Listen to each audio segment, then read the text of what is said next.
and welcome to Start Right Here, a podcast where we discuss breaking in, standing out, and the path to success in the beauty industry. I'm your host, Corinne Corbett, and I hope the conversations I have with my guests inspire you to forge a path of your own. Let's get started. Hello, everybody. Today, I'm going to talk about adjusting your career and evolving it as times change. And today's guest is the great example of the right way to do it. So I'm pleased to welcome freelance beauty editor and creative consultant, Janell Hickman-Kirby, who I had the pleasure of working with personally. And we're going to talk about her career journey. I think it's really important, especially for people starting out and those who majored in journalism, to understand the ways in which they can use their degrees. Welcome, Janell. Thank you for having me, and I'm so happy to be reconnected with you. Can you start by giving us a brief bio? I'm a beauty editor and creative consultant who works primarily with small brands to get them from startup, like starting with initial product concept, all the way to launch. And then in addition to that, I also write traditional beauty stories that you'd see online, but it's more kind of in that branding, marketing, editorial lane now, more so than traditional edit that we know. Would you say that being in the beauty industry is a destination or a detour for you? It definitely was a detour because when I started in the industry, I really, really wanted to be a fashion editor. And I also thought I wanted to be a stylist. And really because of you is how I kind of pivoted into that beauty avenue, because prior to that, I didn't even know a beauty editor was a job. Like until I got to Essence magazine, I had no idea that that was someone's role. And I like the aspect that it felt like at the time, like now I think everyone's kind of a Jane or jack of all trades, but beauty editors wrote a lot more than fashion editors did. And that's kind of what made me want to go in that direction a lot more. Yeah, and that's true. I majored in fashion as well because I didn't know beauty was an option. And I think now there is more information out there, like podcasts like this and other venues that give you information about the beauty industry. So it's not as mysterious as it was then. But still, I think people know more about fashion and are like enamored of it because of that. We have something in common. We both worked at Women's Wear Daily. What was your first job there? So I was an intern there. And that also was something that I fell into because I applied. It was a year between my junior and senior year, and I needed a internship to graduate. And I applied everywhere. So I applied to, I think, Jane Magazine, Lucky, Teen Vogue, WWD, and W. And like a lot of my interviews just didn't go well because I was really intimidated and I didn't know what I was really getting myself into. And WWD happened to be the last interview that I had. And I was waiting in the lobby because at that time it wasn't like this fancy, like, please have a seat. So I was just like standing in a corner. And Court Williams at the time was who I was going to have the interview with. He like went home early because he had a nosebleed and his assistant didn't know that he was supposed to interview someone that day. So I just literally stood there for like an hour and a half waiting. And then she came down. She's like, oh my gosh, like Court's not here. Can you come back tomorrow? And I was supposed to leave the next day to go back to school. And I just told my parents, like, listen, I don't have an internship locked in. I need to figure this out. Otherwise, I won't graduate. So I need to stay for an extra day. And then I had my interview with Court, and he was just such a bright, brilliant personality. And we just kind of meshed. And he also happens to be like a person of color. So it's just like nice to see someone with an editor title because that was rare at that time. And then from there, it was just being in the fashion closet and organizing samples and taking things and getting people's lunches and running errands. But I loved it because it really opened up my eyes to all the things you could do in fashion. So it's like, I didn't realize there was like a sittings editor. And then it's like, you could be a photographer, you could be a prop stylist. So that was a really nice intro to say like, okay, the industry is much larger than you think. And there's a lot of behind the scenes roles that are equally as important as kind of like the faces of these brands. Yeah. Previously, people of my generation and maybe younger, a lot of people started their careers at Women's Wear Daily. And it's a really good training ground. I was not in editorial. I was a secretary in the sales department. And one of my jobs was to take obituaries over the phone. So I didn't have the same kind of glorious experience. But the woman that I worked for at Women's Wear Daily is the reason I ended up at Elle. So everything kind of pulls together. So Women's Wear Daily is a place not to be overlooked. Yes, definitely not. What's the skill that you learned at Women's Wear that set you up for success later? Networking. I think it was because at the time there were so many different editors with different markets. And I wanted to get to know all the editors equally. So it's like I remember the people, I think Roxanne Gay was there. Not Roxanne Gay, I can't remember her name, but Roxanne. Maite Allende was there, Court Williams, Nick Axelrod was an assistant back then. Cameron was another assistant. All these people, but they had different markets.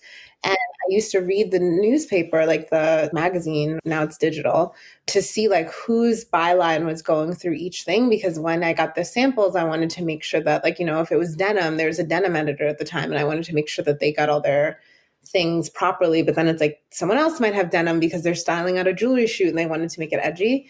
So, unlike the other interns, I was constantly going to different people. Like, if I didn't have anything to do, I was like, okay, well, maybe Court needs something now, or like maybe Bobby Queen needs help with laundry. Like, I wasn't trying to play favorites. I was just trying to learn as much as I could and just kind of make sure that once I left my internship, I'd have enough people, or at least one of these multi people would write me a reference letter so I could get a job later. So that was something I learned really quickly, that you can't really play favorites when you're an assistant or an intern. You need to get to know everyone equally and be helpful to everyone.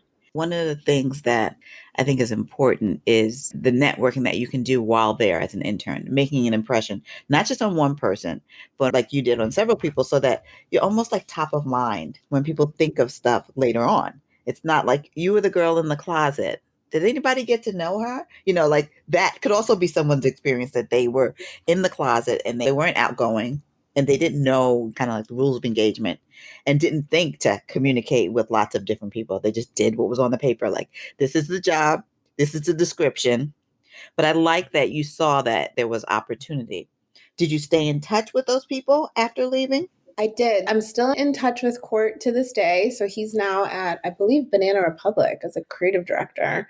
I followed the other editors along because it's like they kind of get infiltrated throughout Conde, since that's what UWD was. And also just like emailing, because the one thing about this industry, too, is like people move around all the time. So we'll talk about PR, which like, I think that was really helpful in like helping me pivot, because it's just like your mind tracks people in a different way. Like, where is this person and what are they up to? So yeah, I do try to stay in touch or just up to speed about where people are, and then just mentioning that connection, even if they don't necessarily remember me from the time or when we crossed paths, or we didn't even cross paths. Right. One of the things that interests me about your career path is the moves that you've made, even early on. So you did trade and then you did in-house Victoria's Secret. Mm-hmm. What was the difference from going from a trade publication to an in-house machine like Victoria's Secret? Oddly enough, I think looking back, it wasn't as strategic as I thought. I think I was just like taking opportunities as they came. And what happened was one of Shiona Tarini was at W and I was at WWD, and I met her in the elevator and she went to Hampton. So I stayed in touch with her and I kind of did like small projects for her. And when I was graduating, I was like, I need a job. I need like an internship, like something. And she was like, oh, one of my friends works at Victoria's Secret. You should meet with her. So I ended up meeting with Nicole Gibbons, and she was like, oh, like you don't have any PR experience. Is this something you'd be interested in? And I was like, sure. Because at that time, a lot of magazines were closing too. So it wasn't like I had this plethora of people were staying at their jobs for a lot longer. Like job hopping was not glorified or is kind of looked down upon. So people, even if you were an assistant, you may be an assistant for like 3 or 4 years. Like you just waited until someone left or got promoted. But then also like a lot of magazines are shutting down. So I was like, I don't have that many options. And then those people who actually had jobs, I'm like, they're probably going to get shuffled around. So me coming in as an assistant isn't this high priority. So I was like, hey, I can do PR for a little bit. Maybe I'll like it because I've never really tried it. And maybe I can jump to a magazine eventually, or maybe like my career will be in PR. So I was pretty open-minded in the beginning. I like that you were open to PR and saw it as not only an opportunity to learn, but an avenue that could get you back to editorial because it was an adjacent field. Tell me about the work you did at Victoria's Secret. So at that time, it was kind of at their peak, to be honest. Like it was really bra launches, like big swim shoots, and of course the Victoria's Secret fashion show. So my main role was handling the samples for VSD when they used to have the catalogs. Used to order like all the clothes and shoes and like Collar and Stewart and stuff and get them to different magazines. Then with any launch we had, it's like usually the models would have like a custom t-shirt. I'd make sure like that got made. And then working with their stylist, because it's like at that point they were getting booked a lot on like Jimmy Fallon or Late Night and like those different shows, or like Good Morning America or something to promote the Angel Push-Up Bra 2.0 or something. So to coordinate to make sure that they got what they needed, and then car service for them. So it was interesting because it's almost felt like I was an assistant to the model themselves, but then working on behalf of the company, but then also handling sample trafficking. Because the team was so small, it was a really awesome opportunity because I got to do so many more things that assistants never get to do. So it's like I got to travel. So it's like they're like, yeah, we have a party in Chicago. You should go. Or like we're going to the Victoria's Secret fashion show. Like we need you to like, make sure everyone's reservation is set up at Tao, and then you can come with us. So that was a really cool experience because I had a lot of responsibility and a lot of trust. But then there are also menial tasks like putting together our like 200-page press report and like getting clips for magazines and making sure that got distributed throughout the company. So it was a nice mix of definitely like these bonus cherry moments, but then also the humbling assistant experiences that we all have. Then you made your way to print and you worked at Essence, Ebony, and then you did digitalbet.com. So editorial was like one of your goals. Yep. What was it like working in editorial once you got there? And tell me about your experience, print versus digital. Getting from PR to print was more challenging than I thought because I think even though I was young and I wasn't necessarily locked into a position, there's just a different skill set. So if you ask me like who's at Glamour right now, I could run down the whole masthead easily because it's just something I needed to know. If you were like, who's the best contact if you need to pull at YSL, or who's the best contact if I need to get to Chanel Beauty, I had no idea because I hadn't worked in that land. Also, I just think like the organization level that you have to have working in a magazine, because it's like so many things coming in from different places versus being on the PR side. I was one person sending things out. So that was a little bit of a learning curve. Also, starting at Essence, it was such a small team and there weren't a ton of other assistants. So it wasn't like I was getting onboarded by someone else. The scenario for me was I think they were in between assistants. I came in as a temp. Victoria's Secret wasn't a full-time job. It was kind of like a long-term contract, but they were talking about bringing staff. So I took a chance and left what was going to likely become a position to take a temporary position because I wasn't having luck with my other magazine interviews. And I was like, I need to get something on my resume that showcases like I can work in a magazine. So it was a temporary position. And every 2 weeks I would find out if I was going to stay a little longer. And I came in originally for fashion. And basically, my role was to figure out where all these things were supposed to go back to because the other assistant wasn't keeping the greatest records. It's like making phone calls, like really being a detective, staying organized, like literally clearing out the closet. I know that I caught the attention of the beauty team, and you're like, well, you're really organized. You could probably help us like navigate, but then also having the opportunity to actually write something and research and interview people. And that's when like the hair issues and the special issues were more common. So that was kind of like, okay, this is exactly the realm I want to be in. Do you remember what your first byline was? Either Beauty Finds with You. And then there was a column where we did like a Black designer spotlight. Like, so we'd like feature someone, like a different Black designer. And then there was the front of book, like there'd kind of be like a trend piece. So I'd kind of like do that in tandem with the fashion editor. And then when you went to Ebony, you started doing video at shows. You took that role and expanded it because, again, it was a small team. So you had a runway to kind of create the role that you wanted in a lot of ways. So tell me a little bit about being there and what you were able to do. Yeah. Ebony was very startup. So that was interesting because we were working remotely before working remotely was like a thing because most of the magazine was based in Chicago. So they had a New York office. So with that, it did give us some flexibility, but it definitely made us a little bit more like gritty. And we had to hustle a little bit harder because we either had to prove our case to Chicago or like make things happen by ourselves because our photo team and creative team was like elsewhere. So with that role, I was doing beauty and grooming, which was really cool because that also expanded me into that market. I had obviously my section that I was responsible for, like front of book. Anytime we did like a wow story, I'd kind of work with Marielle to kind of concept like what the beauty look would be, or if we were going to do like beauty credits. And then ebony.com was like becoming more of a thing. And like they had kind of more like general editors, but they didn't have like a specific beauty editor. So we'd kind of pitch franchises to them to see if there would be some integration. But even at that point in time, like it was probably like 2012, 13, like digital and print weren't as aligned as they are now. Like it's very different roads and they'd be doing things that we had no idea. And like the magazine just, it kind of felt late online, but now I feel like people are a little bit more in step together. So yeah, basically it's like there's three of us. It was me, Marielle, and Erica on like the style team. So we just did what we could and did what we enjoyed and tried to make it happen for ourselves. Having worked on small teams and large teams, the benefit of small and startup culture is you get to like blur the lines of what you're responsible for and grow your skill set without like stepping on someone else's toes. It's kind of like we're a team, we're all doing it together. So if you could pick that up and I could pick that up, we get it done and we get to the place we all know we need to be. There's a difference between that. And when you're at a large team, like at a Conde somewhere, like everyone has very specific roles. Like, here's the things on your job description. Don't venture beyond this because you might piss somebody off.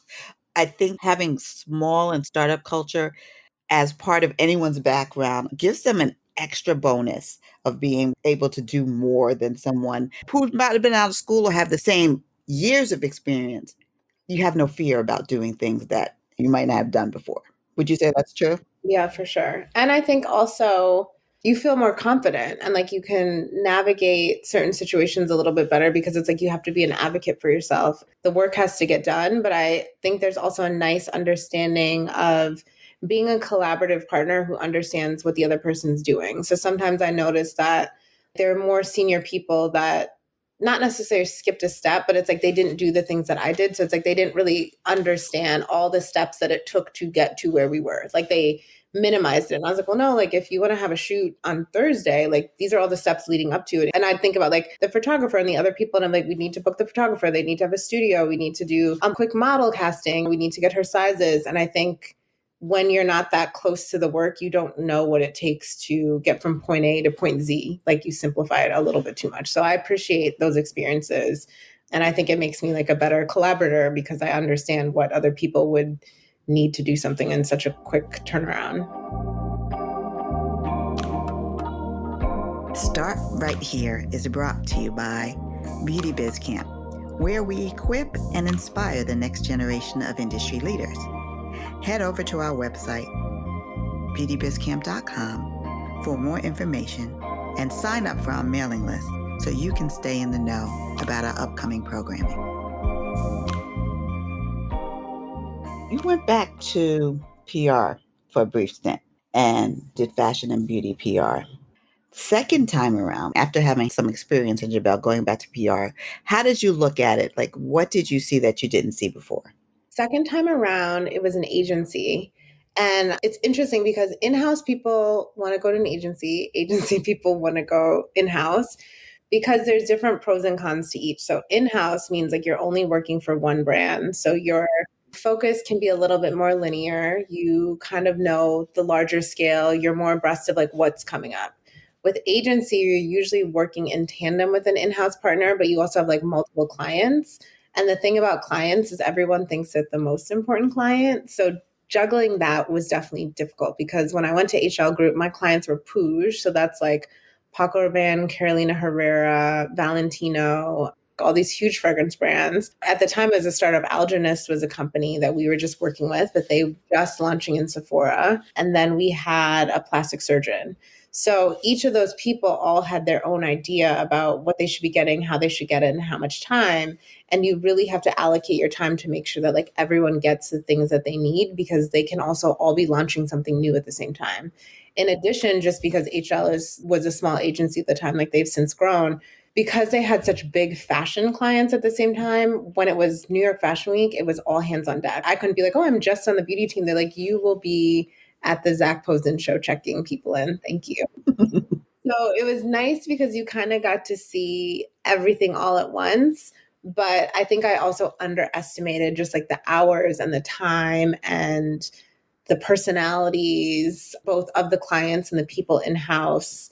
And ultimately, just like the creative aspect, like you can be creative as a publicist, but it also just depends on your client. And I just didn't happen to have super open minded, creative clients at the time. So my pitches were coming from Paris, or they're coming from Italy. So it's not like I had the opportunity to like write this flowery fragrance launch. They're like, do this and make sure it sounds good in English once it's translated. But I think the peak of that was I got to work on the Arise fashion show. So huge fashion show, obviously very specific demographic that they wanted to attend. And they didn't have it. So it's like I kind of got to lead that project to be like, okay, like here are the Black girls in fashion who need to be at the show.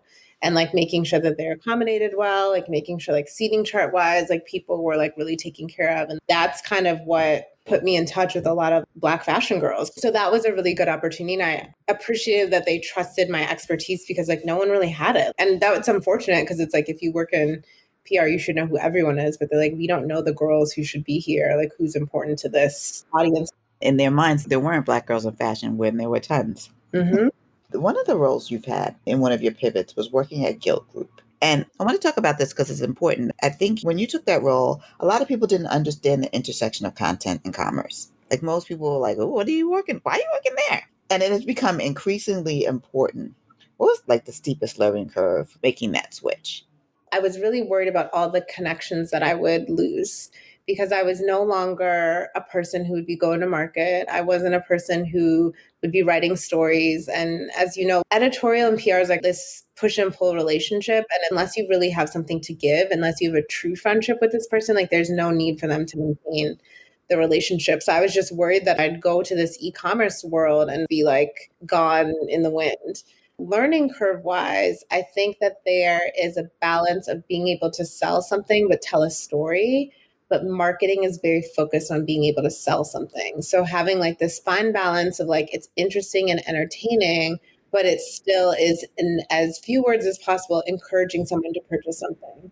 And a lot of editors like, yeah, it's so easy. Like I could totally do that. And it's not because there's a lot more feedback and approval and people involved. So that was kind of hard. And again, because a lot of people either came from like copywriting backgrounds or marketing backgrounds or they're ad agencies, I didn't have a lot of people to teach me to go, this is how you do this. I just kind of had to figure it out. But the one thing about Guilt that I really did like, since it was such a young startup company, everyone was very all hands on deck. So if something wasn't working, it was one of those environments like, okay, we tried to do this really straightforward 50% off sale, like no one purchased it. Like next time we want you guys to make it super editorial, like super conceptual, like do what you want to do and we'll see what happens.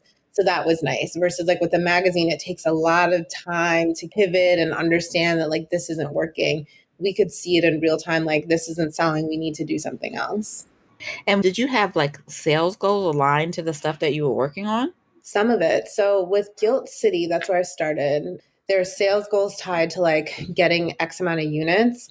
With the big brands, like when we got briefed in, they'd be like, this is a $2 million campaign and we need to get to it. So it wasn't solely like editorial's responsibility. It's like kind of a mix of like merchandising needs to be on board, styling needs to be on board, integrated marketing needs to be on board. But it was kind of a responsibility that you knew like this was a big deal and we needed to sell. And if it wasn't working, you should anticipate making changes very quickly to accommodate that. And I think that that's important because when you're working in editorial, you are just thinking about your creativity or the brand that you're working on's creativity and whatever the publication or digital site you're working on, you're just in that world and in that voice and not thinking beyond that. When you're in the content meets commerce space where a lot of journalism people will end up, there's just has to be a better understanding of what the needs are. What advice would you give someone who's early in their journalism career about learning that aspect of the business? I think try everything. Like, don't get too married to one avenue and like be really, really open minded when you're applying for things. So I think we all romanticize. I'm like a really good example. I just like really romanticize what it was like being a fashion editor. And like once I saw it, I was like, wow, it's a lot of pulling, it's a lot of contacts, it's a lot of arguing with publicists to get a certain amount of looks. It's working in tandem with credits editor at that time because you weren't writing something. You'd be working with your fashion writer to make sure that they're telling the story. If you weren't styling it, you'd be working with a stylist. So I think it's like actually seeing it in person and like in action will make you see like, oh, maybe this is for me and maybe this isn't for me. Also, just recognizing that you don't get stuck in a job. Like I think we've all realized like you can actually do anything you want. So you can try it. And if you don't like it, you apply for something else. It's not the end of the road or the end of the world. And I wish I knew that sooner too, because there were roles that I was like really, really unhappy in. And I felt like I just had to stay or like it would get better or like this is the way of the industry. And I think also prioritizing your mental health, your personal boundaries, like just certain things like that. It's also really important because you spend so much time at work, it doesn't really make sense to be miserable. And it affects everyone around you and it just creates an environment that no one wants to be in. So I think it's just a balance of like knowing your personal limits, but then also just being open minded and open to trying different avenues and aspects and realizing that they're actually very interconnected. Like if you were in PR, it's not very hard for you to become in editorial and like vice versa. It's you showcasing that you're willing to do the work and you're willing to learn the things and take advice from others. Yeah, this is great stuff and really great advice about if you're not happy. I mean, everyone can tell a story of staying. I used to work with a woman named Franny, and she said, I stayed too long at the fair. That was the first time I heard the term, I stayed too long at the fair. And it meant when you go to the fair and you love it when you get there and then you eat all the food and you keep eating all the food and then by the end you're sick and you just want to go home. That was the way she described working at a fashion magazine. I stayed too long at the fair. I've been here too long. And the point you made about protecting your mental health, we don't think about that as much. And there are too many people that have suffered as a result, suffered silently too, because no one was talking about it. So they thought maybe it's just me, when it's not. This is a consistent thing of being overworked, Underpaid. underpaid, and underappreciated, Yep. and expected to kind of forego other parts of your life for the sake of work. Thankfully, people like you and younger are saying like, no, we don't want to do that. So it's kind of forced the industry to shift. And I think there's nothing but good that can come from that. For sure. Now, you said when you went to commerce, you were like, oh, I'm going to lose my contacts. But somehow you managed to continue to connect with people because you've done a lot of freelance writing at major women's platforms that have print and digital and that are digital only platforms, from Elle to Refinery to W and Allure to the Zoe Report and more. What do you need to make it as a freelance writer? That's a very good question. I think the first thing is time management because a lot of people see me and they're like, wow, like you write for all these publications. And they didn't realize that I was doing it when I had a full time job. So there's a level of crazy organization. There's definitely a level of sacrifice because there's a lot of times when it's like I come home from work, like eat dinner and then like start work again, or go to an event that I had to do for work, come home, go to bed early, wake up early and like write something. I think it's really people maintaining relationships. And I think this is where the PR thing came in. Maintaining a relationship not because you want something. The one thing of a good publicist is they really should know what you're doing, what you're up to, a little bit about your personal life, and like definitely what you're working on. So they can integrate easily to be like, hey, Corinne, like I know that you're more in like to gardening now. Like I happen to have like some beauty client that like uses botanics in it. And I think it'd be really interesting. And like maybe we could come up with a solution for something like that. So just like actually knowing what you do. Otherwise, if I'm like, hey, Corinne, I have a denim client, and you're like, I'm not working on anything of that nature. It just seems like you don't care and you're just trying to push things on. Even though I was in e-commerce, I still kind of like just naturally kept up with what people were doing. Sometimes it would just be a quick email to be like, hey, I saw you got a promotion, like congratulations. Like I know how hard you worked for that. So then people would remember that like, wow, like that was really kind and nice. And it wasn't with an intent for anything. So that is the kind of thing of like maintaining relationships, really getting to know people for who they are because you like them. And then just like kind of staying positive because it is a lot of no. Like it's definitely not like I send an email to Vogue and they're like, yeah, sure, write something. It's like you kind of have to follow up. You kind of have to tailor your pitch. You might have to email someone differently. So staying organized, kind of having sacrifice if you're trying to juggle both. And then the third thing would just be like relationship management and also just asking people what they need instead of telling them what you want. So I'd be like, hey, like I really do want to work for you guys. Like, what is something you need help with? Maybe it's not like the top choice for me, but at least it gets in the door and then people can see like, oh, she's helpful, she's useful, she turns her stuff in on time, which I didn't realize that a lot of freelancers don't adhere to that either. Like I'm like, if I have a deadline, like I want to make sure that this person gets exactly what they need because someone else is waiting on it. And if I can't make a deadline, like communicating that so they also can see that I'm reliable and I'm being very aware of their workflow and how I also affect them, either negatively or positively. Cool. You wear a lot of hats, so you're still doing that. You continue to write for these major publications, but you're also a creative consultant that does a lot of brand strategy, storytelling, writing, copywriting. What skills are you calling on that are different than editorial writing when you're doing this? Sales, to be honest. Like the first question I usually ask when I onboard brands is I'm like, what are your best selling products? Why do you think they're your best selling? Who is your biggest competitor? And what products would you like to become best selling? Because then from there, we can kind of figure out like, okay, we know these are like the winners. So it's like we can kind of storytell around them. Like Glossier, for example, it's like, what do you admire about that? Or what are the things that are unique about them? And then what are the products that aren't selling well and why? So it's like, is it because you're not storytelling about them? Is it because you're getting negative customer reviews? So then we can kind of like fix those things.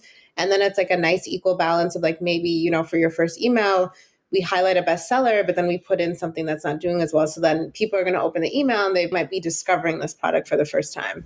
So it's a little bit more strategic, but for me, it's really about sales because even when people are like, I need to onboard PR, I need a copy. And it's like, we need to make you money because that's what your first goal as a business is. And all these things are extra. So it's like, even though it's like, I love editorial blogs, if the blog's not making you money, I'd rather drive more resources into your Instagram or your Twitter feed or your email marketing strategy. So those are the things I kind of think about, like, how can we get this person making money to be profitable? Or if they're trying to get onboarded into a store, it's like, what are the things you need to do? So it's like, for that, it might be like, you do need to build up your editorial blog content because they want to see that you have a point of view and a perspective. So it just kind of depends on like their ultimate goal. But for me, it's typically sales. I like reports to see like who opened this, what are they buying, like how did they click through?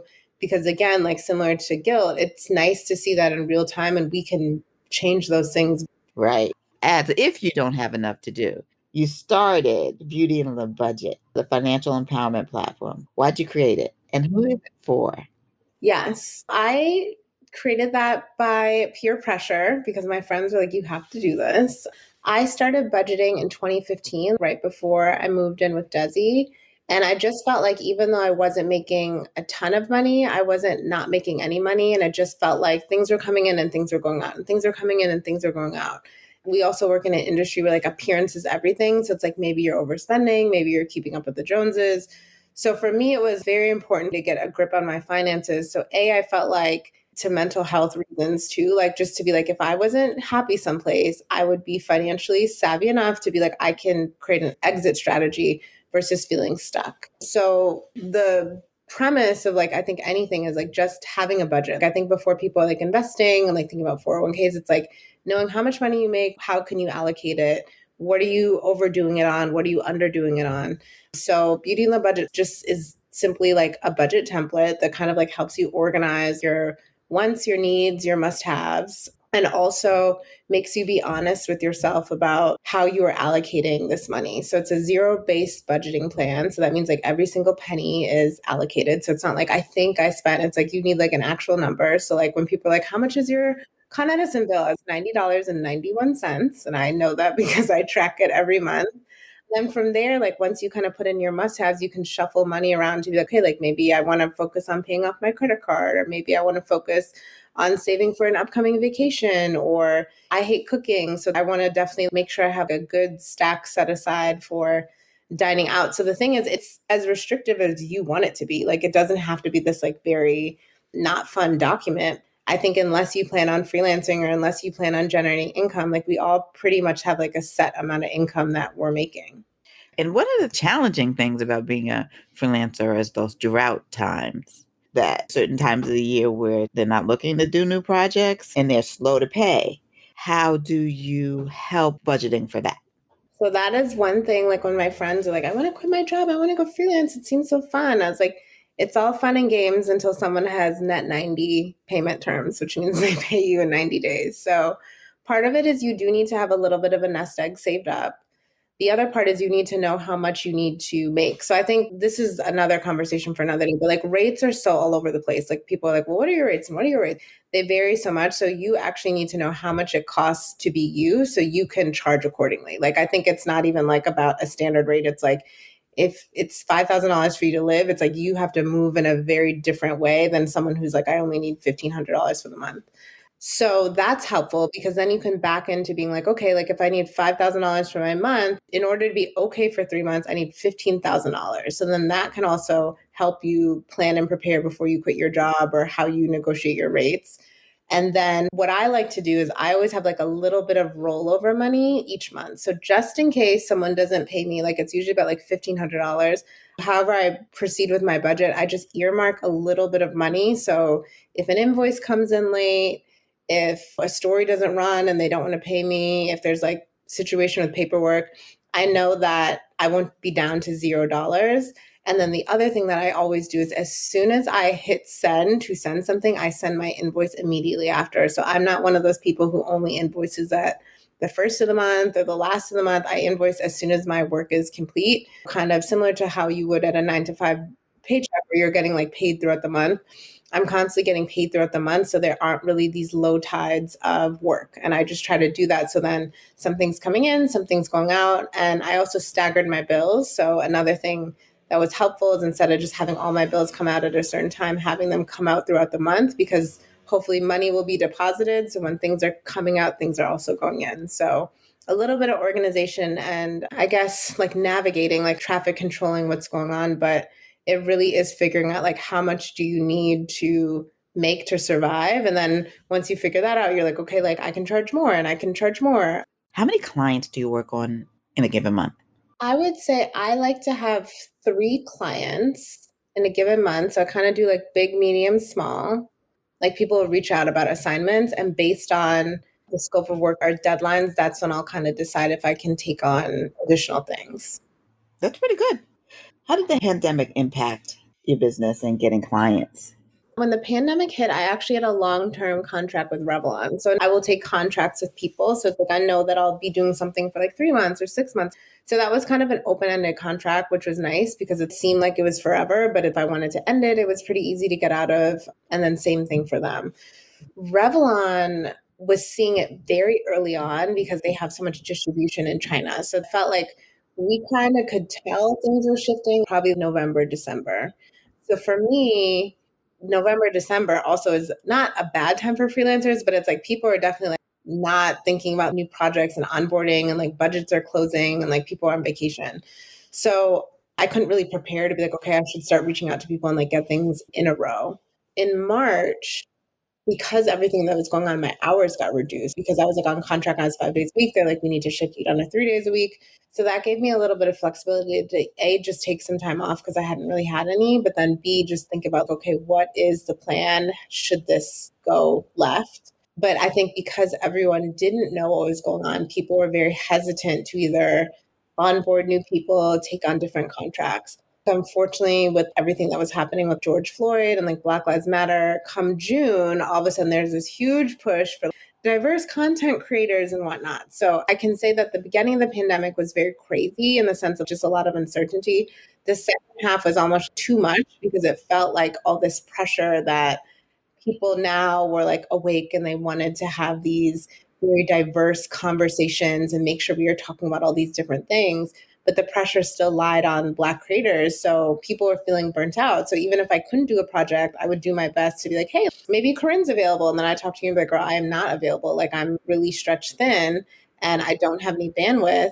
But some of the things were brands that it's like I'd been dying to work with for such a long time. So you didn't want to say no. But so I would say July, August, I was burnt out. So I had to like take some time off because I'm like, I cannot continue working at this pace, saying yes to everyone. because I didn't want it to be a moment. Like I also wanted to kind of set boundaries to be like, I would love to work with you, but we can work together in September or November. I just don't have the capacity right now and like hold people accountable. That was kind of like the ebbs and flows of the pandemic. But the beginning was very quiet and uncertain. And then the back end was a little crazy. I'd say now it's still consistent because people are being held accountable, but it's definitely not at the rate that it once was like last summer. Let's talk a little bit about kind of how the industry has stepped up. And do you think that this will be a sustained effort? I would like to think so, but I need to see more hiring because working with a freelancer is a very different conversation than having someone in the room. And I think that's when like equity comes in, and then that's when you can make sure things aren't tone deaf. You shouldn't feel like, oh my gosh, we have a Juneteenth campaign. I need to find a Black editor and writer to write this. Either you should be training your in-house staff who is not so diverse to write these things and like get comfortable and familiar, just like we have to get comfortable and familiar with even the hiring conversation, because like a few people reached out to me like post pandemic to be like, oh, like we're hiring, but there's still limitations on it. So like we could give you this editor role. And it's like, I would come in as a senior editor or director, like unless you plan on having that conversation with me, like what are we really talking about? I think there's work to do in that sense. But a lot of people's feeds are like right back to normal. Like it's not as diverse. You're not seeing all the statements. They're not having the product assortment that backs up their claims. So it's like, you know, you have a skincare company, but it's like they're not really thinking about, does this work on melanated skin? What are things that we can do to target these concerns of this specific audience? So it's kind of a no man's land right now. Like some people definitely leaned into it, but I think some people leaned out of it and they're just like, we'll just go back to what we were doing. They just waited till the coast was clear. They did performative measured and the easing back, the feeds have changed. Mm-hmm. And the conversations have changed. Even though I heard Aurora James say that she's doing audits. And until those audits are made public and people feel pressure again, I'm not sure that they will willingly continue along this effort. And you made a really good point about the difference between hiring a freelancer like yourself and having someone in house. And it should be a both and situation. We're talking about equity in supply chain, which includes freelancers of all stripes, freelancers and experts in all areas of business that they're doing, as well as having people in house beyond the receptionist and making sure that the people that you already had have room to grow. Like you can retain them and promote them, train them. It's something that I'm watching. Like, I hate to say I'm watching with a side eye, but I am watching with a side eye. I think we all are. What do you think the unsung skill is to do all the things that you do? I think it's wanting it. You really have to enjoy what you do because being a freelancer is kind of sometimes a very quiet solitude moment where I don't get to interact with a ton of people. So it's kind of like once I get my assignment, I don't really have to talk to my editor or like my client until it's time to submit something. I think the other thing that I'm like learning constantly is just graciously accepting feedback, because when you are working with brand founders, they're very close. It's very near and dear to them. It's something that they started from scratch. So while you definitely have like professional expertise and a point of view, they also have a point of view of what they want their business to be or how they view their business. Because I've seen that like go very left when you are a little bit too aggressive with the founder, or they're not ready to have the conversation that you're like, we need to push this forward. And then I really think time management is just like one of those things where you really have to be on top of your time, because yes, you do have this open schedule that you can make to whatever you want it to be. But then on the skewing side, it's also very easy to fall into overworking yourself. So it's like there are definitely days when it's like I'd be at my laptop at 7 a.m. and I'd look up and it's like 9 p.m. at night and I haven't eaten anything and there's still so much work to do. So you have to also set boundaries with people. Just because you are paying me a flat retainer or a fee doesn't also mean that I'm just available 24/7. So if you need changes on something, you might have to wait. And like I started putting that in contracts, like all edits will be handled within 48 to 72 hours. Just because you change your mind in the middle of the night, you want something rewritten. Like I'm doing other things. People kind of think you're just like so close to them when there's other things happening. So those are kind of the things. But I definitely say time management, really enjoying it. And the nice part is you get to pick your clients and you get to pick your projects. So like pick projects that if you do have to spend a ton of time on, you're engaged and you're excited to like get them to the next level versus just doing things for money. Because when you just do things for money, it's like not enjoyable for anyone. Or if you don't ask for enough money, you become really resentful doing your work. And like, that's not a great experience either. That's gold. And I think a lot of people, especially when they start out as freelancers, don't ask for enough money. And they fall into the belief that I'm not worthy of asking for more. Then you say, I need to make X amount of money, but you're taking 3 times as many jobs because you're still trying to reach that goal. Now, let's move on to our fast track questions. What was the first beauty product you ever purchased? I'd probably say something from like Walgreens, Milani, or something very drugstore and like to the point. Probably like a clear lipstick or a clear lip gloss or like a little clear brow gel or something like that. What's the latest beauty product you tried? Sol de Janeiro, who I'm actually on contract with, they have a new body cream called Bom Dia, and it's a moisturizing cream, but it has AHAs, so it's supposed to help with like KP and retexturizing, and it smells really good. What's the beauty advice you live by or leave alone? Beauty advice I live by is like once you find something that works for you, like just use that. I know my skincare routine or like the types of products I want, so I'm not really up for trying a bunch of things. Beauty advice that I skip is that beauty has to be super complicated. It's really about personal preferences. You can try what you want, you can skip things that you don't, but it's such a personal journey and there's so many products so you can find exactly what you want. It just might take a little bit of research, but once you find that thing, just stick with it. It doesn't have to be this chasing like there's something better out there, because there may not be. That's really great advice. What's the beauty trend you tried when you were younger that makes you laugh now?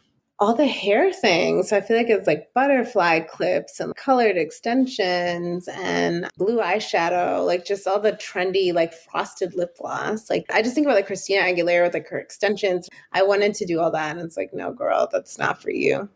Who is your black, brown beauty icon growing up and who deserves that status now? It's three. So it's always Tyra Banks, Veronica Webb, Naomi Campbell. And they still are, because I think they were just always so confident in who they were. They also look the exact same, which I appreciate. Like it's like they didn't change anything. When I think about like Black beauty and like getting magazines and like seeing them in Vogue, and like I had Tyra's book and just seeing Naomi and like Michael Jackson's music video and Vanessa Williams. I just think like those women, they stood out so much because there wasn't a ton of diversity, but they also seemed 100% themselves, not like this watered down version. So they're just like, here I am, take me for who I am. So those are the four women that I still am like, what are they doing? What are they up to? I love that. And I love that it's the same women. If someone wanted to follow in your footsteps, what advice would you give them? Don't tell yourself no until other people tell you no. There's a lot of things that we cut ourselves out on, and a lot of jobs that I probably didn't go after that I was 100% qualified for. And if I just like sat down and made a quick list, so it's like, I want to be a brand marketing manager. It's like, I would probably have 80% of that skill set, and the 20% is definitely learnable. And like, had I known that, it's like, I probably would have been more confident to be like, yeah, I could go into marketing. I could go hire in PR. I could do all these different things, but I let like my own self limitations make me feel like, no, like you're just an editor. Like you can't do these, or you can't go for that role because you don't have the experience, but you just may have the skills. And I think a lot of things are actually very teachable. We just make it seem like it's hard to achieve. So I think that would have been my advice to my younger self and other people. Like just really don't count yourself out, and like let someone else be like, we really appreciate your enthusiasm, but like this doesn't seem like the right role for you, versus you just being like, oh no, like I can't stretch or grow into that. Right. And you can always go back and ask them, what else do you think I need to get? I think that doors are open for conversations like that. And when you do, even if you don't get the position, it's an opportunity to find out, especially if it's a stretch role, what else you need to do. Like, we'd love to see you have more of X, then you can go out and get that. Your advice to your younger self is really great. And I think that traditionally it had been challenging because we were almost omitted because we didn't have the information. We didn't know what those jobs took because there were actual walls that people were putting up to block us from accessing the information, and they weren't sharing it. But I think, particularly in the last year, it is incumbent on everyone to be honest about stuff. And we can learn a lot about that, and then we can apply that to our careers. Mm-hmm. I can't thank you enough for just giving us so much information. And for someone who's early career, still in college, this is like a blueprint to follow. And people who are mid-career who are thinking about being freelance, heed her advice. It's been a pleasure to have you. Thanks for having me. That's our show for today. Remember that there's more than one way to the top, and the most important step is the first one. So start right here.